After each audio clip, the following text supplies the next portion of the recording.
Amanat Konstitusi Pasal 32 Ayat 1 Undang-Undang Dasar 1945.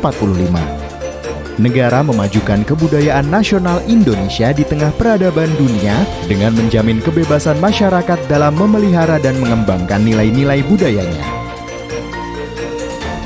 Pada tahun 2017, terbitlah Undang-Undang Nomor 5 Tahun 2017 tentang Pemajuan Kebudayaan. Undang-undang tentang pemajuan kebudayaan hadir sebagai upaya pemerintah dalam meningkatkan ketahanan dan kontribusi budaya asli Indonesia dengan mengajak publik untuk terlibat di dalam pemajuannya. Berdasarkan Undang-Undang Pemajuan Kebudayaan, tindakan yang dilakukan terhadap objek pemajuan kebudayaan yakni inventarisasi, pengamanan, pemeliharaan, dan penyelamatan.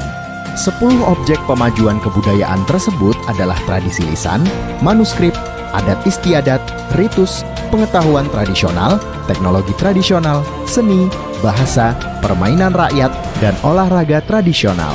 Setiap warga negara dapat berperan aktif dalam pemajuan kebudayaan. Dalam penyusunan strategi kebudayaan dan rencana induk pemajuan kebudayaan oleh pemerintah pusat, maka dibutuhkan rujukan berupa pokok pikiran kebudayaan daerah. Penyusunan pokok pikiran kebudayaan daerah dilakukan oleh pemerintah daerah dengan melibatkan masyarakat melalui para ahli yang memiliki kompetensi dan kredibilitas dalam objek pemajuan kebudayaan.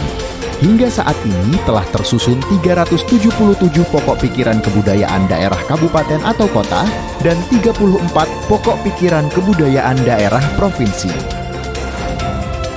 Dalam rangka menjalankan amanat Undang-Undang Nomor 5 Tahun 2017, maka diselenggarakanlah Kongres Kebudayaan Indonesia pada tanggal 5 sampai dengan 9 Desember 2018. Kongres ini telah berhasil menelurkan 7 strategi kebudayaan. 1. Menyediakan ruang bagi keragaman ekspresi budaya dan mendorong interaksi untuk memperkuat kebudayaan yang inklusif. 2. Melindungi dan mengembangkan nilai, ekspresi, dan praktik kebudayaan tradisional untuk memperkaya kebudayaan nasional. 3. Mengembangkan dan memanfaatkan kekayaan budaya untuk memperkuat kedudukan Indonesia di dunia internasional. 4.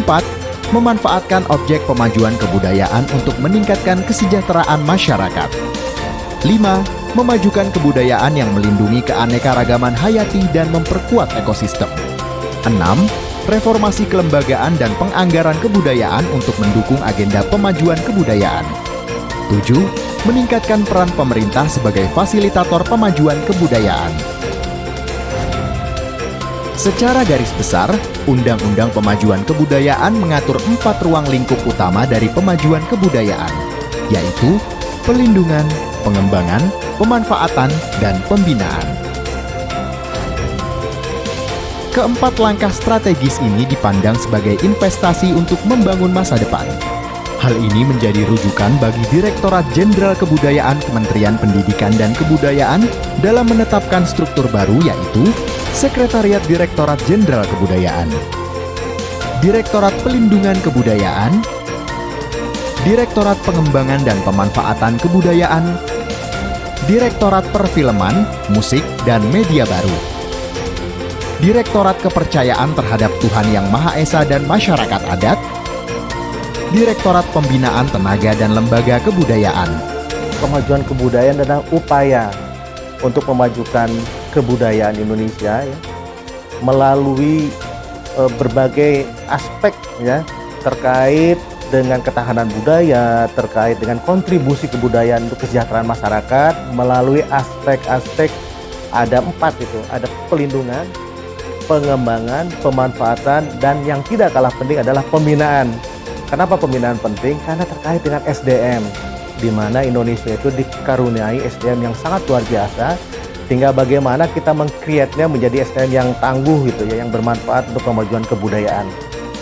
Dengan demikian, tidaklah berlebihan apabila Direktorat Jenderal Kebudayaan ada satu direktorat namanya Direktorat Pembinaan Tenaga dan Lembaga Kebudayaan. Jadi direktorat ini memiliki amanat terkait dengan standarisasi, terkait dengan sertifikasi, penguatan, tata kelola lembaga-lembaga ya. Banyak sekali kan lembaga-lembaga kebudayaan di Indonesia gitu ya. ada lembaga profesi, ada lembaga seni gitu, bahkan ada padepokan dan lain-lain gitu ya. Semoga kegiatan Indonesiana yang dilaksanakan pada tahun 2020 ini dapat berjalan dengan baik. Pandemi bukanlah musibah, pandemi adalah tantangan dan peluang. Sehingga bagaimana kita bisa adaptasi menyikapinya, karena sebetulnya kunci dari peradaban itu adalah kemampuan untuk beradaptasi dengan perubahan-perubahan.